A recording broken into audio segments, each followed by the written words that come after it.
Hello, good afternoon, good afternoon. This is a wonderful day. I am so happy that we are here today. I'm happy that you are here. I'm happy that I am here. It's a blessing from God that we have been blessed to see another day. I am just so thankful and I thank you for being with me. This is Point of View, and I am Ms. Shirley Polk, aka Shirley Polk Davis. That's me right here on the World Wide Web. And I am so thankful because God has blessed me to be here and to come to you and to be live here on the World Wide Web. It is such a privilege and a blessing. Dear God, as I sit before you to speak, I pray to you that my soul you will keep. And if I should die before I finish, I pray to you, dear God, in the name of Jesus, that any outstanding sins will be forgiven. Amen. That prayer is for you too. You too. When I pray, I'm not leaving anybody out. All of us need prayer. We need the blessings of God because He is our refuge and strength. He's a very present help in trouble. That is who He is. He is always here with us, and I'm just so thankful because He is with us. Okay, we're going into to our subject, and what is it? Are you satisfied with your life? If not, what will you do about it? Are you satisfied with your life? If not, what will you do about it? So let's go into what we have here about this, about our lives being satisfied. And I'm in positive psychology. I'm in, let me get hack spirit. And also, if I get a chance to get there, I am going to be in, let's see, what is this page here? I want to make sure media decision. So these, I think all of these are different than what I've been in before. Positive psychology, I might have been here before, but I am not sure. I am not sure. So I'm thanking God for everything. Like I said in the beginning, I cannot be thankful enough because of what He's done for us.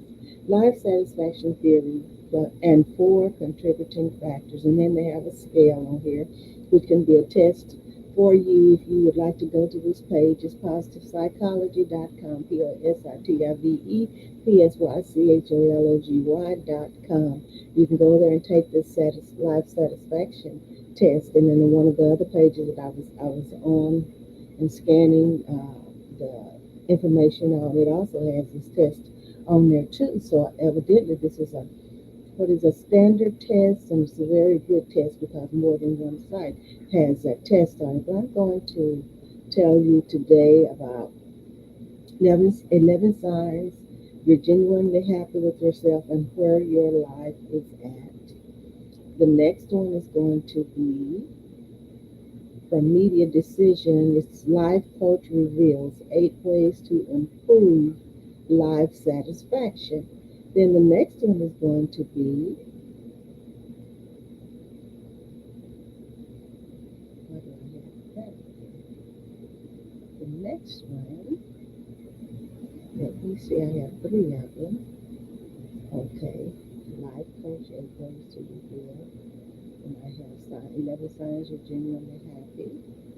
And then the other one is life satisfaction theory and four contributing factors plus the scale on here. So, are you happy with your life? This is a very important question to all of us, even whatever decade we're in our lifetime, whatever decade it is, we still can take inventory of our lives and we can decide, hey, from what we're listening to and what we're reading, are we really satisfied with our lives? Are we satisfied or not satisfied?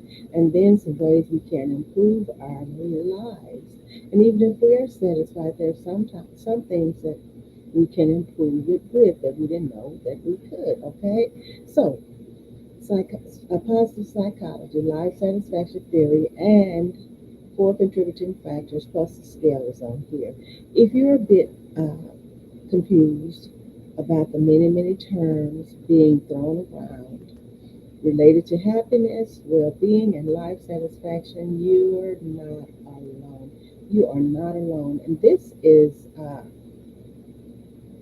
by Mayake Newhouse, PhD. Uh, it was reviewed by the person. And then Courtney E.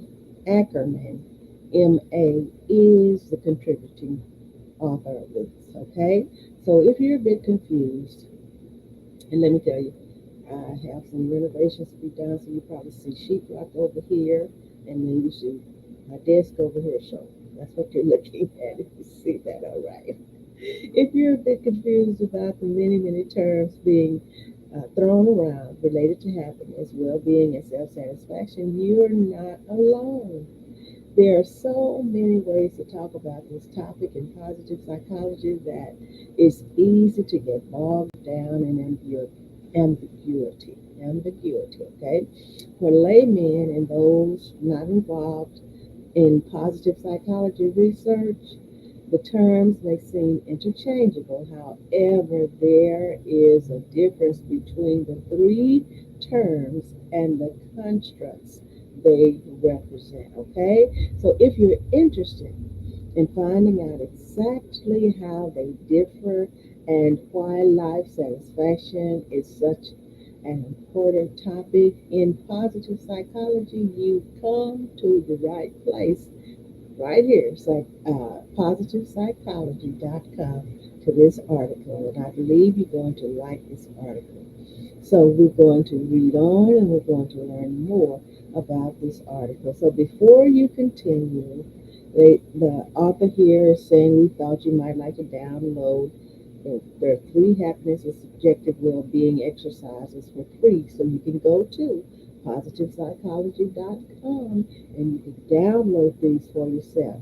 And so it said these detailed science-based exercises will on your clients, help you or your clients, whether you're a therapist, psychologist, whichever, you or your clients identify sources of authentic happiness and strategies to boost well-being. So in this article, there is what is the meaning of life satisfaction? Is there a difference between happiness and satisfaction? Research and studies measuring life satisfaction and satisfaction with life scale, which is on a PDF, so you can go there and you can download it for yourself if you're interested in it. Then the Life Satisfaction Index questionnaire, that is for you too. You can go to this page and you can go and look at that. Other measuring surveys and inventories in life satisfaction in old age. We're going to go to that, how to improve life satisfaction. And then there are 14 quotes on life satisfaction. It sounds like good to me. Okay, and then there's a take home message. So hopefully we will get through all of this today. Okay? So let's get right on with it. Uh, and here we go with the first section of this. What is the meaning of life satisfaction? This life satisfaction is a bit more complex than it seems. The term is sometimes used interchangeably with happiness, but they are indeed two separate concepts. They are two separate concepts. See, I like this. Don't you like this already? Okay. Life satisfaction is the evaluation of one's life as a whole, not simply one's current level of happiness. Okay, I want to do that again. There's a difference in this, and sometimes they're used interchangeably, but they are so different. They are different from each other. Happiness and satisfaction, life satisfaction. Okay, life satisfaction is the evaluation of one's life as a whole, not simply one's current level of happiness. So there are a few different working definitions of life satisfaction, including well-being and life satisfaction research, including well-being and life satisfaction researcher Ed Diners, and that's Dieners. And he said, in an overall assessment of feelings and attitudes about one's life at a particular point in time, ranging from negative to positive. And that's Bouton in 2006. So we have several contributors to this, and they are giving credit to contributors of this piece. But this piece is really good, really good. Okay. Now, another popular definition of life satisfaction comes from another highly regarded and life satisfaction scholar who is Ruth Venhoven. Okay, Rutenhoven. All right. All right, got that. Life satisfaction is a degree to which a person positively evaluates the overall quality of his or her life as a whole. In other words, how much the person likes the life he or she leads, how much they like the life. So finally, Ellison and colleagues define life satisfaction as a cognitive assessment of an underlying state thought to be relatively consistent and influenced by social factors. So there are three uh, takes on it. So although there are small differences between the definitions, the underlying idea is the same. Life satisfaction refers to an individual's overall feelings about his or her life. In other words, life satisfaction is a global evaluation rather than one that is grounded at any specific point in time or in any specific domain. You got that? Life satisfaction is a global evaluation rather than one that is grounded at any specific point in time or in any specific domain. So the next section here is there a difference between happiness and life satisfaction? Is there a difference? Okay. Although related, happiness and life satisfaction are not the same thing. And you get that because we just said that just before we came to this, didn't we? Okay? Happiness is an immediate, in the moment experience. Although enjoyable, it is ultimately fleeting. All right? Moving along. All right? A healthy life certainly includes moments of happiness, but happiness alone usually does not make for a fulfilling and satisfying life. Oh, this is so good. Oh my goodness. Are you satisfied with your life? And if not, what will you do about it? And all this good information we are looking at here and going over and telling us the difference between happiness and satisfaction in life. According to Daniel Gilbert, professor of psychology at Harvard University, the meaning of happiness is anything we pleased. Okay, anything we pleased. The meaning of happiness is, quote, anything we pleased, end quote. And that's Gilbert, and he said that in 2009. So it is a more transitory construct. It's a more transitory construct than life satisfaction and can be triggered by any of a huge number of events, activities, or thoughts talking about happiness. Life satisfaction is not only more stable and long lived than happiness, it is also broader in scope. So it's our general feeling about our life and how pleased we are with how it is going. talking about life satisfaction, okay?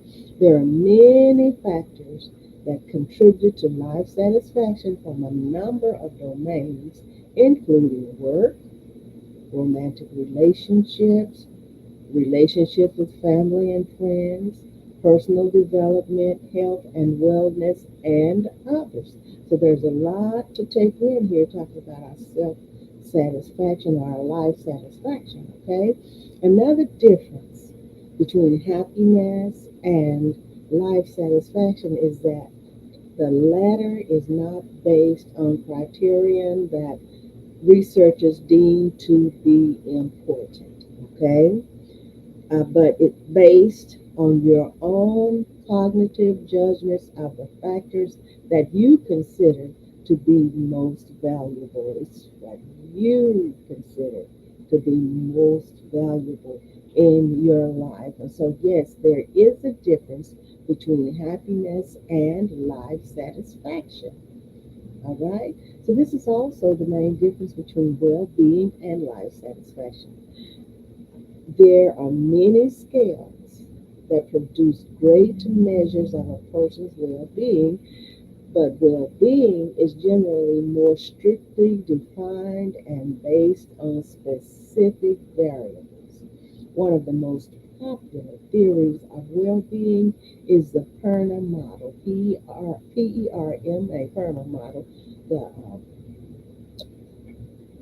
PERMA model that uh, developed by Martin Seligman, one of the founding fathers of positive psychology, and this came on one of his pieces from 2011. So his model is based on the idea that there are five main factors that contribute to well-being: positive emotions, engagement, relationships, meaning, and accomplishments. This model successfully explains differences in well being, but it often fails to truly capture life satisfaction because it is more objective and less customizable based on what each individual values. So life satisfaction depends on your individual values. This is what this is telling us.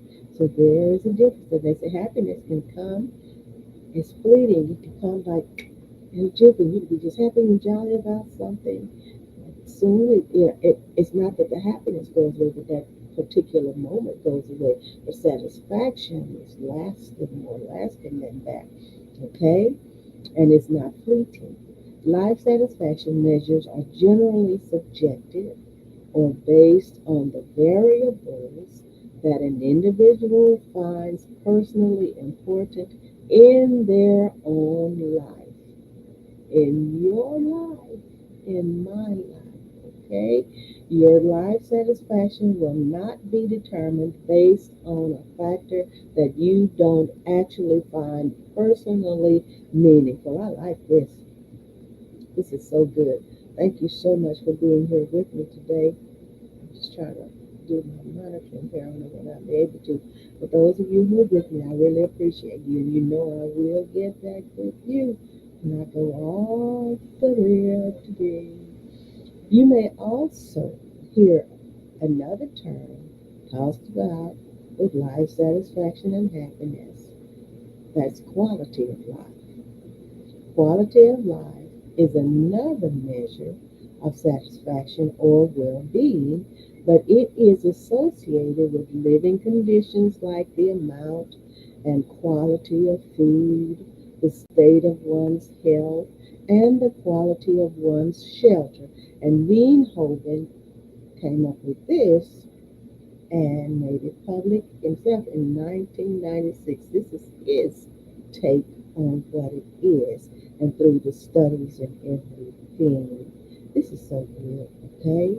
Again, the difference between this, this related variable and life satisfaction is that life satisfaction is subjective and more inherently emotional.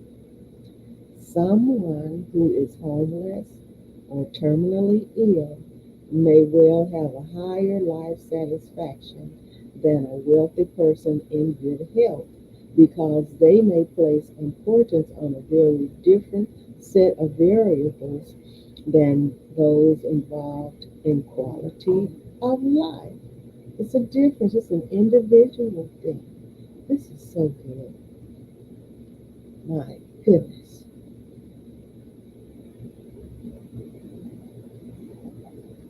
Life satisfaction. Next. This is the next one. Life satisfaction theory and psychology. And we are in positivepsychology.com. I am so thankful for these researchers and these sites and for them making it available for us, making it so available.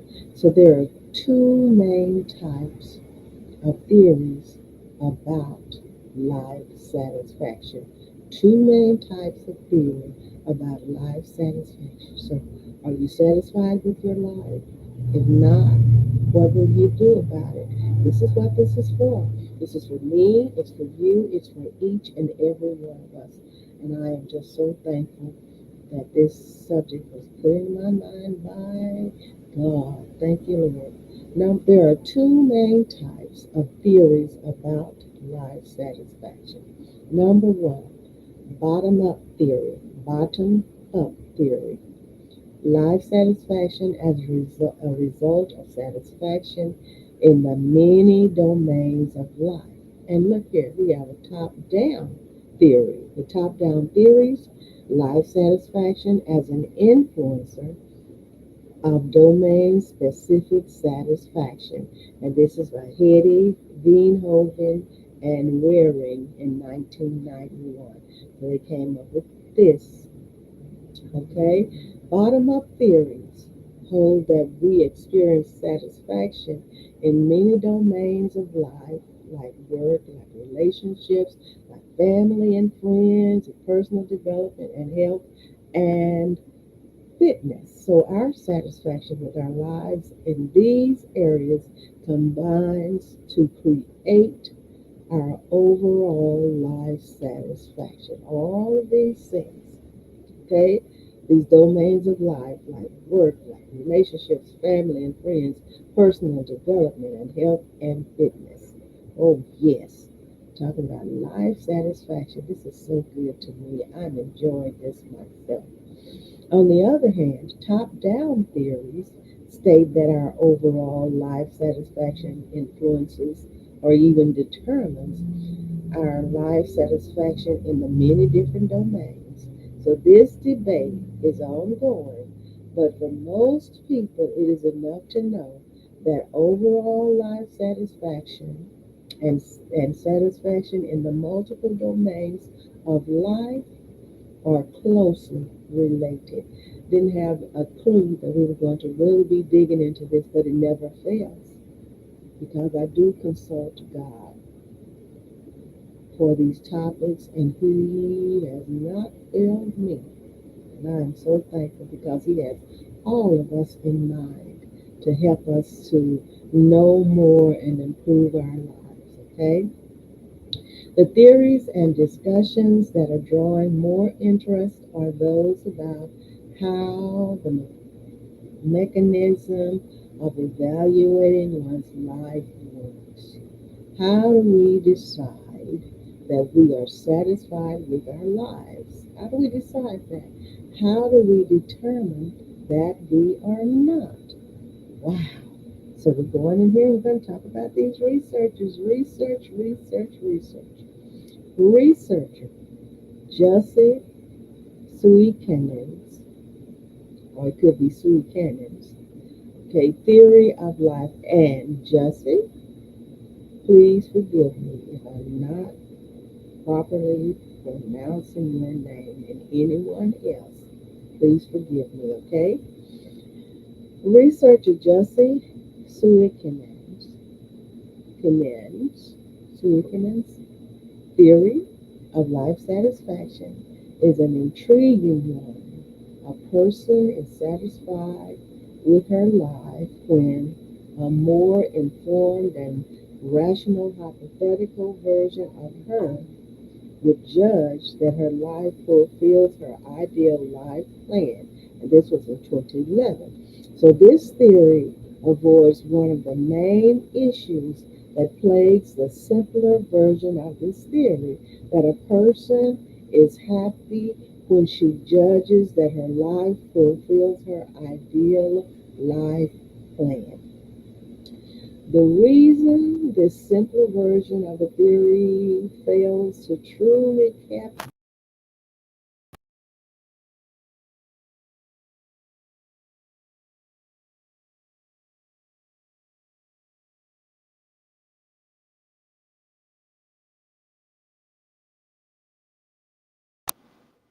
but does not make any effort to consider how her life is going.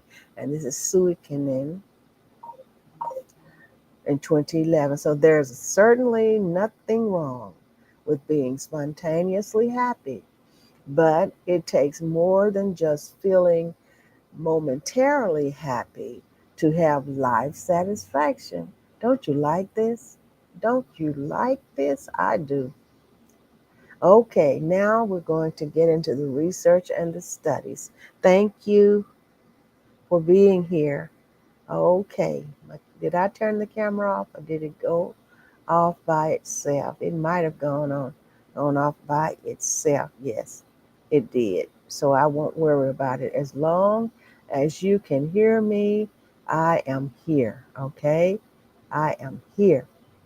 Research and studies, although the advent of positive psychology around 2000 spiked interests in constructs like happiness, well being, and life satisfaction. These topics have been popular with psychologists for several decades. As such, there is a good body of work in which to base our understanding of life satisfaction. Perhaps the best place to start in learning about life satisfaction is with Ed Diner and his colleagues. And Ed, if I'm not pronouncing your name correctly, forgive me, please. Okay. Ed and his work on subjective well being.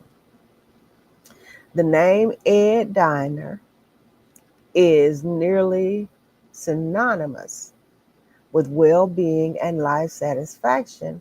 As we'll cover later, Donner's scale measuring life satisfaction is one of the most commonly used scales in positive psychology.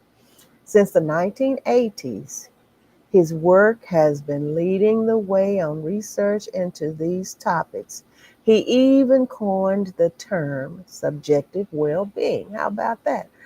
Or SWB as the acronym, and introduced SWB as a quantifiable aspect of the elusive construct of happiness. From Diner, we also know that people are generally happy. A groundbreaking study in 1996 found that about one third of people in the United States say they are very happy, and only 1 in 10 say they are not too happy. And so this was Diner and Diner, okay? Diner's future work on average subjective well being or life satisfaction found that those we often think of as being prime candidates for depression and unhappiness are surprisingly happy, perhaps because of a genetic predisposition towards being happy. Diner contributed to the idea that happiness is largely determined by genetics when he found that external conditions are unlikely to have a large or lasting impact on a person's happiness unless It's a huge life change, such as becoming completely disabled or otherwise being unable to work or being unable to engage in a healthy sexual relationship.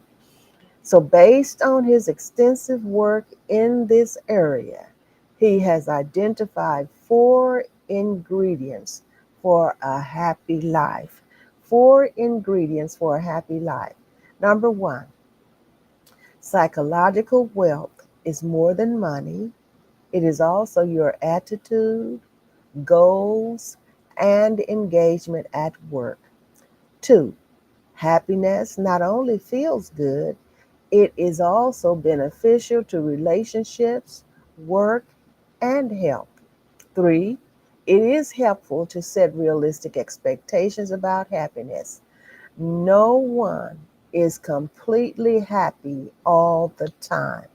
Number four, thinking is an important piece of happiness. Boosting our cognition can boost our happiness if done appropriately. And this is from The Pursuit of Happiness. And have you seen that movie? I think there must be a book. Have you read it? This is from The Pursuit of Happiness. That's helpful in getting a grasp on life satisfaction, but let's get a little more specific on these ingredients. So we're not just going to talk about it, we're going to get off into it. All right? Life satisfaction and its contributing factors. So we're digging off into it. I like this. The main contributing factors to life satisfaction are not completely understood yet, and the weight they are given by each individual varies, but research has found that they likely fall into one of four sequential categories. And we're getting into those, okay? Number one, that's life changes. Number two is course of events. Number three is flow of experience. And number four is evaluation of life, Haven, 1996. So in the life chances category, you will find societal resources like economic welfare, social equality, political freedom, culture, and moral order, which is personal resources like social position, uh, material property, political influence, social prestige, and family bonds, and individual abilities like physical fitness, psychic fortitude, social capability, and intellectual skill. Oh, wow. Now my camera is acting like it's going to act up. As long as it keeps my sound going, I will be okay. But I'm watching it closely, okay? So, what are we asking? Are you satisfied with your life? And if not, what will you do about it? So, in the course of events category, the events can involve factors like need or influence, attack or protection, solitude or company, humiliation or honor, routine or challenge, and ugliness or beauty.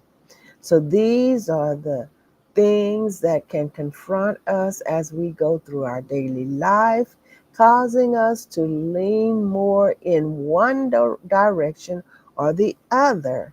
And that means towards greater satisfaction or greater dissatisfaction. But either way, we're going to lean one way or the other. Wow.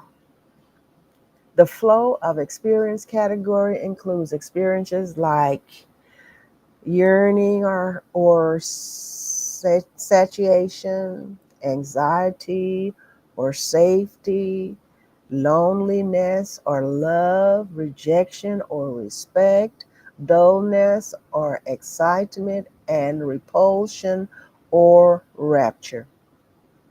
These are the feelings and responses that we have to the things that happen to us.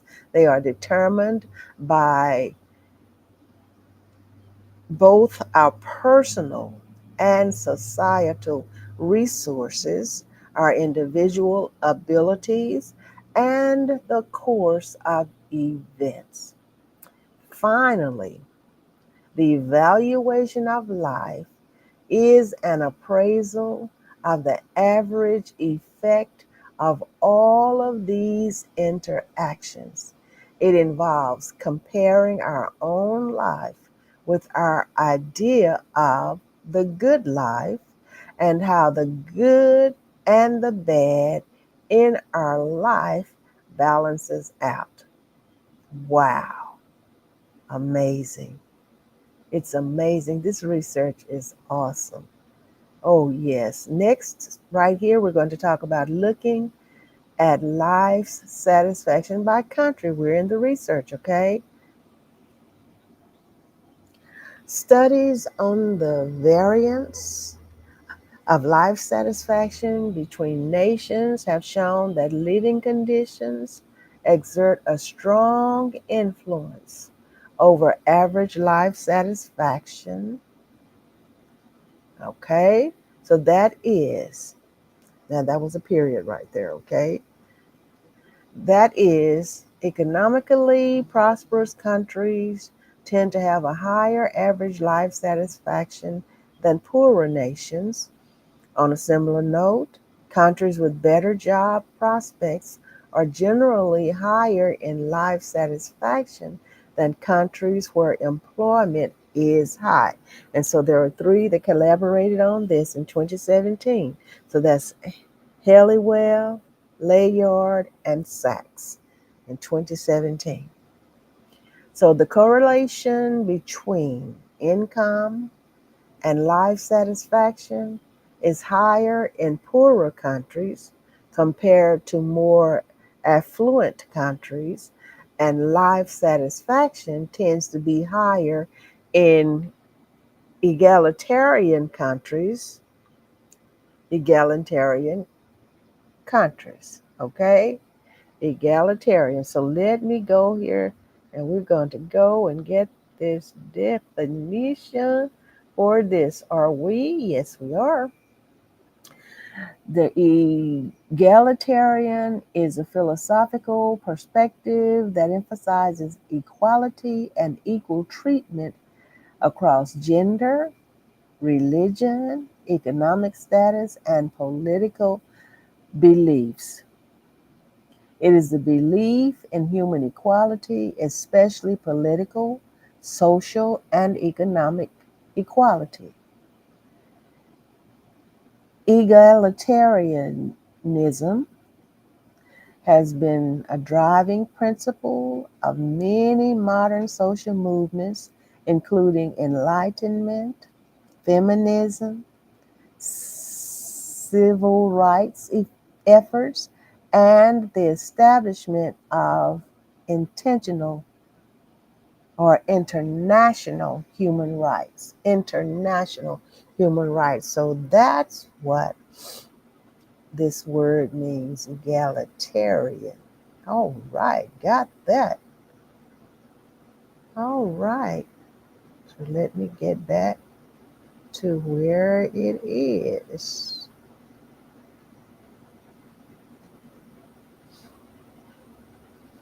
Well, when I went there, I had it highlighted.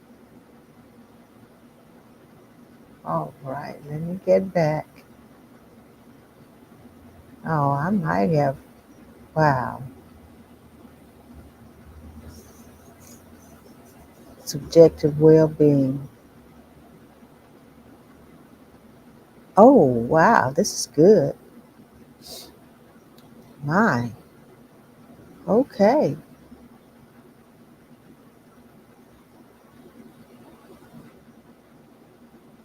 All right. So, diners' future work on average subjective well being or life satisfaction found that those we often think of as being prime candidates for depression and unhappiness. I know I'm repeating this, but I'm trying to find my place that I left off of there, okay? Uh, satis- uh, on a similar note, Countries with better job prospects are generally higher in life satisfaction than countries where unemployment is high. And now we're talking about Halliwell, Layard, and Sachs in 2017. So you remember we just said that. So the correlation between income and life satisfaction is higher in poorer countries compared to more affluent countries, and life satisfaction tends to be higher in egalitarian countries. There we go. In countries with higher equality, people are more able to choose lifestyles that best fit their preferences and desires, making it more likely that they will be satisfied with their lives. I mean, this positive psychology is loaded, isn't it? My goodness. Education is an interesting point when studying life satisfaction. Based on the variance between nations, it seems that more highly educated countries generally experience higher levels of satisfaction. However, it is interesting to note that for individuals, the effect of education on life satisfaction is stronger when few people within that individual's country have gained the individual's level of education. For example, a person with a bachelor's degree in a country with low average education likely experiences a higher boost to life satisfaction than a person with a bachelor's degree in a more highly educated country. And this is Salinas, Jimenez, Artes, and Salinas Jimenez in 2011. So this is a result of a study in 2011. Variables such as mental and physical health, energy, extroversion, and empathy have all been shown to be strongly correlated to satisfaction, but it is sometimes hard to determine the direction in which these relationships work. Are these variables the products of the causes of life satisfaction, or perhaps both? Very interesting. Now we're going into the importance of life satisfaction. The importance of life satisfaction. This is for all of us. Take a look at yourself. Not only does greater life satisfaction make us feel happier and simply enjoy life more, it also has a positive impact on our health and well being. Research has found that life satisfaction is strongly correlated with health related factors like chronic illness, sleep problems, pain, obesity, smoking, anxiety, and physical activity. And so the people that collaborated on this are Strine, Chapman, Beluz, Moriarty, and Mokdad in 2008. So the the relationship the so the relationship may move in both directions, but it is clear that life satisfaction and health go hand in hand. Increase or enhance one, and the other will likely soon follow. Further, a recent study by researchers at Chapman University found that life satisfaction is actually related to a reduced risk of mortality. In addition, frequent fluctuations in life satisfaction have been shown to be particularly harmful for health and longevity. And that's Boehm, winning Kubzansky and Sigerstrom. In 2015, they came up with this. Now we're going to measure life satisfaction. In the 1960s, life satisfaction was originally thought to be measured objectively and externally, the same way measuring heart rate and blood pressure can be measured objectively and externally. Since then, based on numerous studies of the subject, it has become evident that measuring life satisfaction objectively is fraught with difficulty. And I certainly agree with that. Although life satisfaction is correlated with variables like income, health, and relationship quality, every individual may weight these variables differently than others. And that's WEIGHT, right? Because people have their own takes on all of these. So it's not unheard of that a person with low income, poor health, and few close relationships has higher life satisfaction than someone with wealth, a clean bill of health, and many friends. Further, there is no objective way to measure life satisfaction from the outside. How would one measure life satisfaction externally? By the number of smiles, the ratio of laughter to tears, the frequency of dances for joy. If this sounds silly, you're right. It's meant to sound silly because of individual differences in personality and emotional expression. It's absurd to think we can measure life satisfaction from the outside. This is good. Thus, it logically follows that to get an accurate measure of life satisfaction, it must be obtained subjectively, and common techniques for measuring include surveys, questionnaires, and interviews. Oh, yes. My goodness. My goodness. So next, there's a PDF about satisfaction with life scale. So I'm not going to go there, I don't think. Am I going there? Let's see. Let's see. That's this SWLS, which is an acronym for Satisfaction with Life Scale. And I mentioned that earlier because I do have another one that comes from another site besides this positive psychology. So this must be a very popular scale. The Satisfaction with Life scale is created by Ed Diner, has been the most popular and widely used measure of life satisfaction since its inception in the 1980s.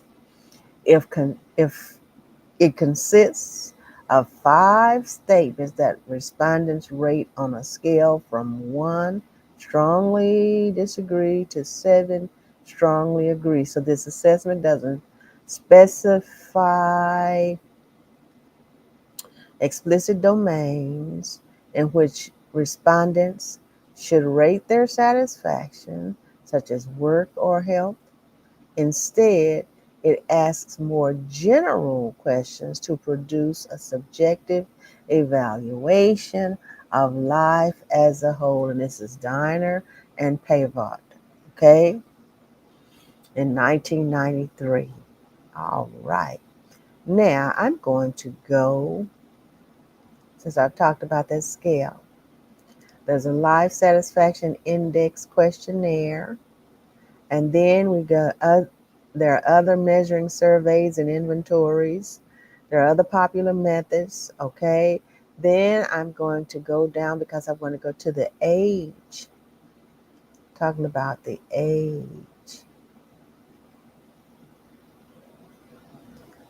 Going to go there because you can go to this page and find out exactly what you want to find out. Testing. Okay. Life satisfaction in old age. Speaking of measuring life satisfaction, let's take a look at what we know about differences in satisfaction with life. Now, life satisfaction. Okay. Thank you for being here with me. I really appreciate it. All right. In general, life satisfaction remains relatively high in old age.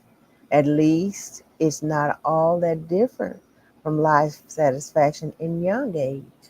Although the normal complaints of aging, for example, aches and pains, sleeping problems, can take away from one's enjoyment of life, the factors associated with these complaints often lose importance to older adults.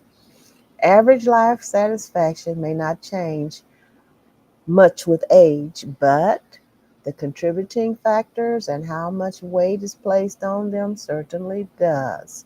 Older adults do not place as much value on things like status and money as younger people, but they tend to place more value on family relationships and long term fulfillment from one's life.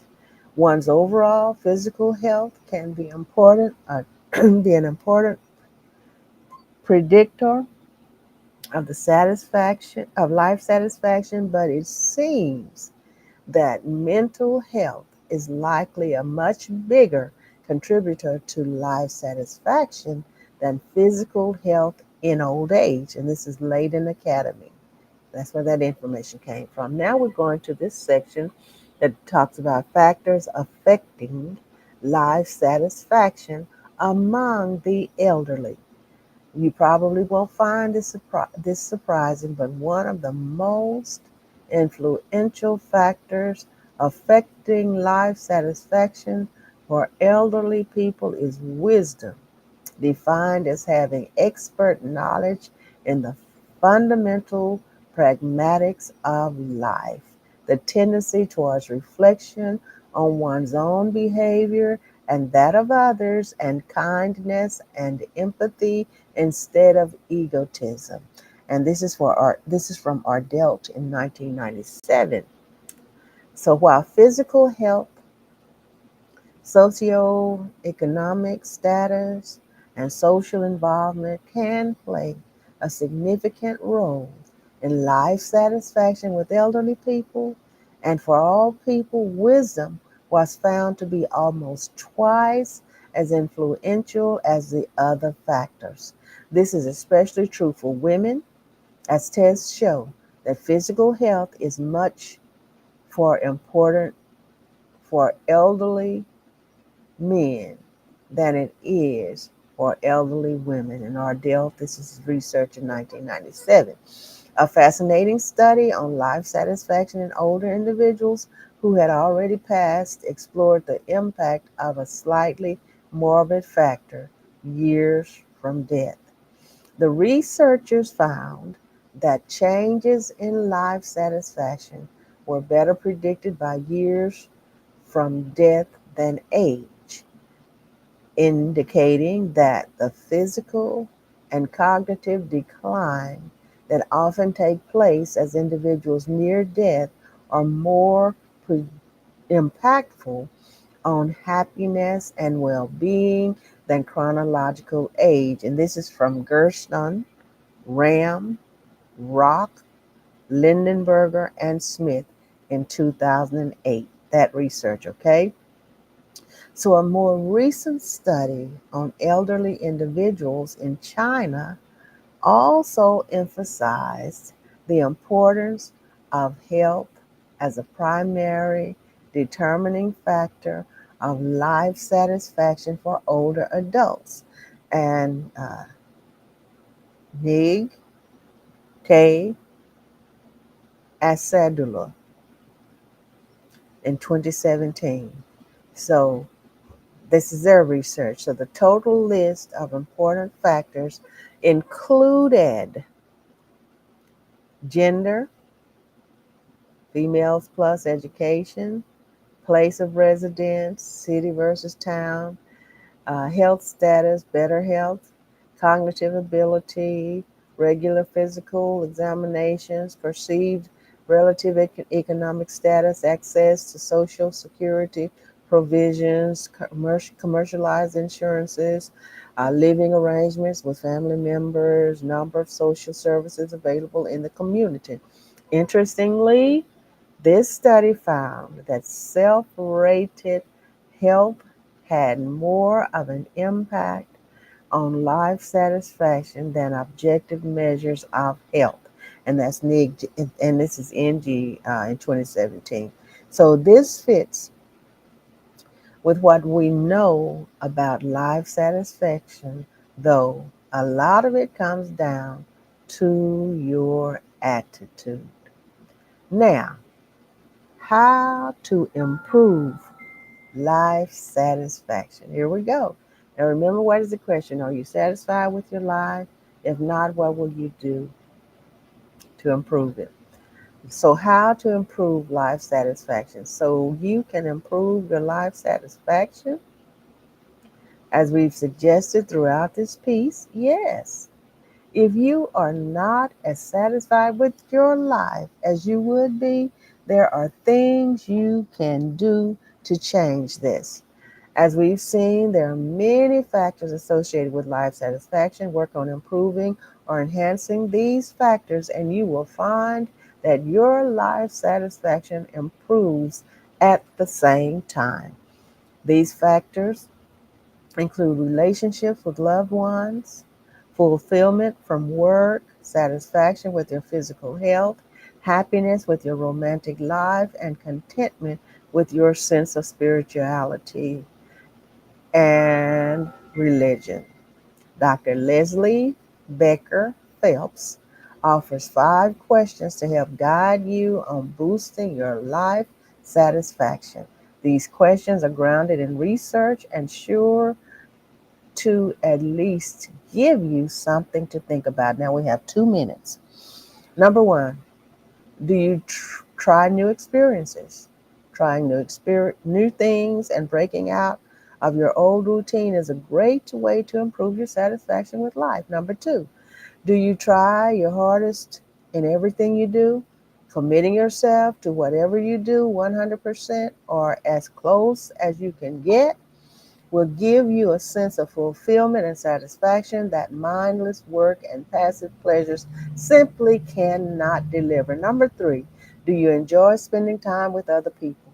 No man is an island, after all. Even the most introverted among us need at least a few quality connections and occasional social interactions to feel happy with their life. Number four, in your everyday interactions, do you approach people with a desire to get along? Related to getting out and meeting people, it's important that those interactions are positive. Make an effort to be more positive and agreeable to ensure that you have the right kinds of interactions. Number five, are you easily upset by different kinds of problems? Struggling with frequent anxiety, sadness, guilt, shame, or anger can easily drag you down. Set a goal to become a happier, more resilient person and work towards it. If you're not sure how to go about it, set up some time with a therapist or a counselor to discuss it. And this is Becker Phelps 2012. Use these 5 questions to figure out where there is space for more satisfaction in your life. And there are some exercises to increase your happiness and well being here. Also, there are 14 quotes, and I'm just going to give you one of them. If you're looking for good insight on uplifting quotes or life satisfaction, you come to the right place. Now, remember, this is positivepsychology.com. You've got to get up every morning with determination if you're going to go to bed with satisfaction. Okay, and that's George Horace Lorimer. Okay, the basic human reaction to pleasure is not satisfaction, but rather craving for more. Hence, no matter what we achieve, it only increases our craving, not our satisfaction. And that's by Yuval Noah Harari. So I love you. Thank you so much for being with me. Tomorrow, God willing, the Mother's Board Inc. will be on. I love you. Enjoy the remainder of your day. This is Point of View.